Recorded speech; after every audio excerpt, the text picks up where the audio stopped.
বান্দরবান পৌরসভাকে বৃদ্ধাঙ্গুল দেখিয়ে গাইড ওয়াল ও রাস্তা ভেঙে জবরদখলের অভিযোগ। বান্দরবান বিশেষ প্রতিনিধির তথ্য ও ভিডিও চিত্রে দেখুন বিস্তারিত। বান্দরবান পৌরসভা ২ নং ওয়ার্ড হাজিপাড়া এলাকায় পৌরসভাকে বৃদ্ধাঙ্গুল দেখিয়ে গাইড ওয়াল ও রাস্তা ভেঙে জমি জবরদখলের অভিযোগ উঠেছে। স্থানীয় বাসিন্দারা জানান, প্রভাবশালী ব্যক্তি পৌরসভার অনুমতি ছাড়াই সরকারি স্থাপনার জায়গা ভেঙে নিজেদের দখলে নিচ্ছেন মোহাম্মদ আইয়ুব। স্থানীয় বাসিন্দা মোহাম্মদ ইউসুফ বিষয়টি পৌরসভা নির্বাহী প্রকৌশলীকে জানালে তাৎক্ষণিক ঘটনাস্থলে পৌরসভার কর্মকর্তাবৃন্দরা উপস্থিত হন। যারা পৌরসভায় অভিযোগ করেছেন তাদেরকে বিভিন্নভাবে অকথ্য ভাষায় গালিগালাজ ও বিভিন্ন ধরনের হুমকি প্রদর্শন করেন অবসরপ্রাপ্ত মোহাম্মদ আইয়ুব গ্যাং।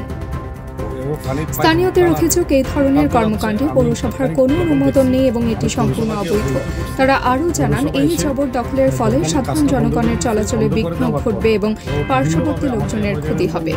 অবসরপ্রাপ্ত মোহাম্মদ আইয়ুব বলেন, চলাচলের গাইড ওয়াল ও রাস্তাটি আমি ভেঙে অপরাধ করেছি। আমি পৌরসভা থেকে অনুমতি নিইনি এবং পৌরসভার কর্তৃপক্ষ কাজ করার জন্য নিষেধ করেছেন।